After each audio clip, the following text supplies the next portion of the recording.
when we wrote it. It is like, I've never read anything like it. In order to really tell the story properly, you need to go to hell. You need to go to Sheol. It's really ambitious, and it goes from like the fall of the angels to the death of the last apostle. A massive thing.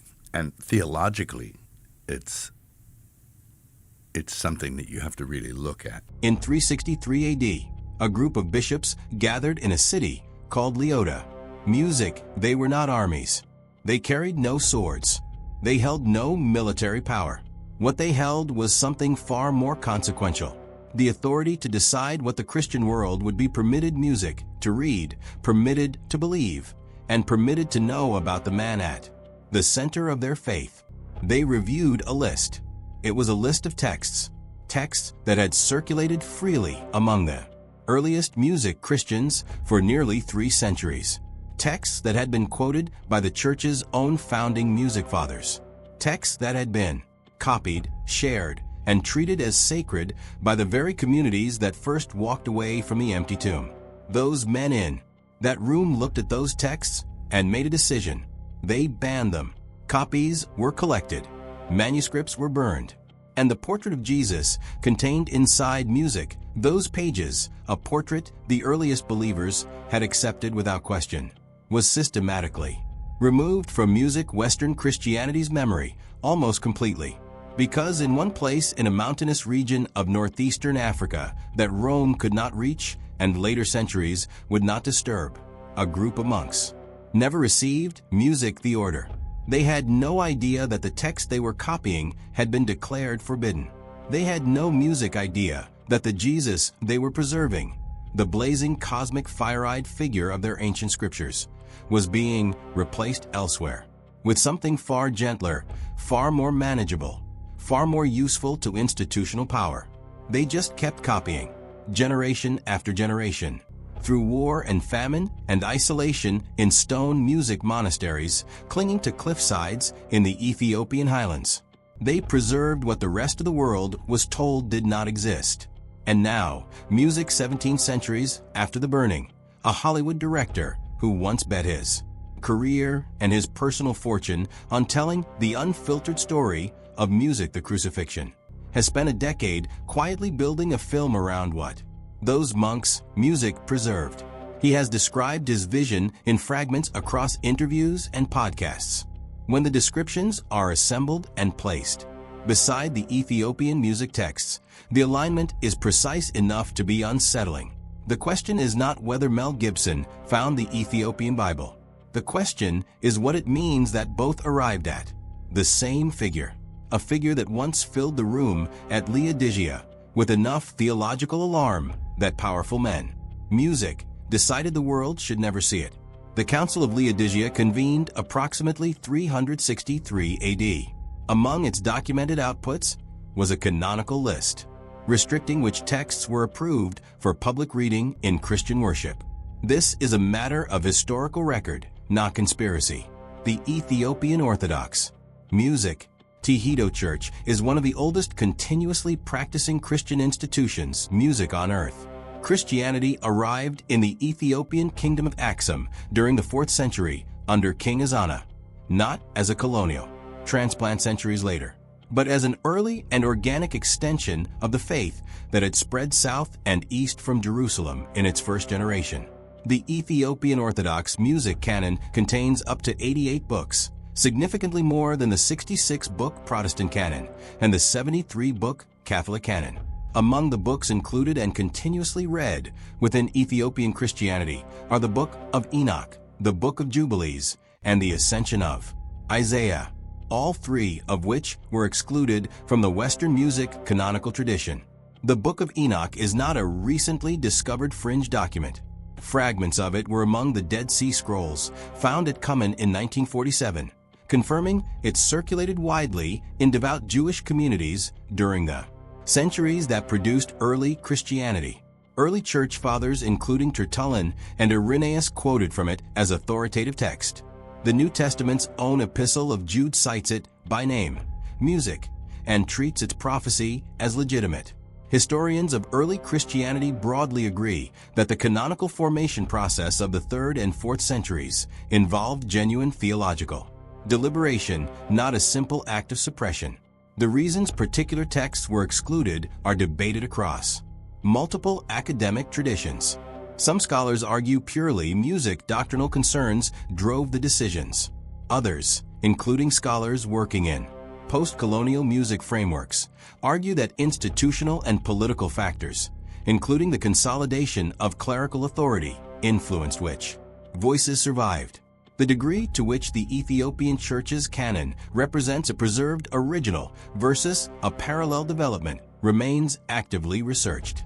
Work coming out of the study of Axiomite manuscript music traditions has in recent years begun attracting serious academic attention. The proposition that the exclusion of Enoic and related texts was a deliberate act of institutional self-preservation, specifically that the message of direct, unmediated access to the divine threatens centralized clerical authority is a theory with scholarly advocates. It is not, however, a proven historical conclusion. It should be understood as a serious interpretive argument, not a confirmed fact. Here is what creates the rupture. Every tradition within early Christianity appears to have operated from a shared understanding of who Christ was. The descriptions in the book of Enoch, a figure of white hair and blazing presence, sitting at the music center of a cosmic courtroom, commanding obedience from angelic beings across every realm of existence. And the description of Christ in the book of Revelation chapter 1. Hair, music, white, as wool, eyes like fire, feet like polished bronze, voice like rushing water, face blazing with light too. Intents to look at directly are not similar. Music scholars of ancient Jewish and Christian literature have confirmed they appear to draw from the same source tradition. Yet, Revelation survived every canonical council. Enoch did not. The anomaly is not that a decision was made to exclude certain texts. Decisions of that kind were part of how canons were formed, and they happened across multiple traditions, not just the Western one. The anomaly is what was lost in the exclusion. The image of Christ carried by the earliest communities, cosmically, terrifying, dimensionally vast, music present across every level of reality, was the standard portrait until it wasn't. The transition from that figure to the gentle, softly lit shepherd of Western Renaissance painting did not happen in a single moment. But it happened thoroughly, and it happened in one direction. The monks' music in Ethiopia never got the memo. Their portrait never changed. For 15 centuries, Ethiopian Christians read the music-blazing figure of Enoch as simply the correct and obvious truth about who Jesus was. They had no category for any other version because no other version ever reached their monasteries. When Western scholars first began examining music, the full Ethiopian canon in modern times, the degree of divergence required an explanation, not of the texts themselves, which are internally coherent, but music of the gap, the 17th century gap, between what Eastern Africa preserved and what music the Western world was given. The conversation shifted in November 2016, when Mel Gibson appeared on the Joe Rogan Experience. He had spent 12 years since The Passion of the Christ working on a sequel. He had by that point developed 2 distinct versions of the script. He described the first as relatively conventional, a structured resurrection narrative that audiences would recognize. He described the second in terms that caught the attention of anyone who had read the Ethiopian texts. He called it an acid trip. He described a film that would begin before Bethlehem, that would open with the fall of the angels, that would move the audience through multiple realms of reality operating on entirely different rules than human time and space. That would treat the resurrection not as a single linear event, but as something music that occurred simultaneously across dimensions of existence. Those are music, not the words of a filmmaker being theatrical. Those are not metaphors for artistic ambition. Word for word, they describe the cosmological music framework of the ascension of Isaiah, a text composed in the late 1st or early 2nd century, preserved in its complete form only within the Ethiopian canon, and describing the architecture of creation as music, exactly the seven layered cosmos Gibson appears to be constructing. In 2024, the resurrection of the Christ moved from development to production. It is currently filming at Cinecittà Studios in Rome. The budget is reported at $100 million. Lionsgate is attached for distribution. The release is structured as two music parts. Part 1 on Good Friday 2027, Part 2 on Ascension Day. Exactly 40 days later, the calendar is itself a theological architecture. The scripts are classified. At the American film market, international buyers of significant stature were reportedly asked to commit to distribution deals without access to the material. In an industry built on screeners and pitch decks, Gibson asked for trust based on name alone. Most of the room said yes. Here is where the stakes become difficult to ignore. The Ascension of Isaiah does not simply describe seven heavens. Music. It describes the mechanics of the incarnation in a way that no Western canonical text attempts. As Christ descends through each level of creation on his way to earth, he deliberately veils himself. At every heaven, he dims his own radiance so that the beings at that level perceive him as one of their own. An angel among angels. A celestial among celestials. Not because he is diminished, not because he is in hiding, but because if he arrived at each level at his true and full magnitude, the existence at that level could not survive the encounter. He passes through heaven after heaven, unrecognized. Music. He arrives in Bethlehem as a human infant. Every realm of creation witnessed the incarnation. Almost none of them understood what they were looking at. Now place that beside Gibson's documented description. The resurrection cannot follow a linear timeline because it is happening simultaneously across multiple realms of reality. The overlap is not approximate. Music, it is structural. Expert opinion within. Biblical scholarship is divided on how to handle this alignment. Some scholars working in the history of early Christian literature note music that figures like Gibson with deep personal investment in scriptural immersion over decades sometimes arrive at the music. Same interpretive frameworks as ancient texts through what might be called theological intuition rather than direct textual music encounter. Others are more cautious, noting that Gibson's production team is not publicly commenting on their sources and the scripts remain inaccessible. What cannot be disputed is the institutional response, or rather the institutional silence. The academic study of Ethiopian manuscript traditions remains significantly music, underfunded relative to Western and Eastern Mediterranean textual studies. The manuscripts music that have never been translated. The oral traditions passed alongside the written copies, the scholarly infrastructure to examine them systematically is only beginning to be assembled. It is worth noting carefully and without overstatement that the people with the most to gain from Western Christianity, music, retaining its current portrait of Christ, have not historically been eager to fund the excavation of what Ethiopia preserved. That is not a conspiracy. That is the ordinary momentum of institutional self-interest. Music, the canonical councils of the 3rd and 4th centuries made defensible theological decisions based on criteria of apostolic authorship, music liturgical use, and doctrinal consistency. The texts that were excluded, including the Enoic tradition, were excluded for legitimate reasons that scholars have documented and debated across more than a century of academic work. The Ethiopian canon's preservation of additional texts reflects the particular theological development of an isolated church, not a suppression of original truth. The cosmic Christ of Ethiopian music, tradition, and the gentle shepherd of Western tradition are both incomplete music representations of a complex theological inheritance, and neither is more original than the other in any straightforwardly recoverable sense. The exclusion of texts emphasizing direct, music, unmediated access to the divine, the kingdom of God is within you. Tradition is not coincidental music to the consolidation of clerical authority in the same period. The institutional church that emerged from the 4th century councils was financially dependent on its role as intermediary between human beings and God.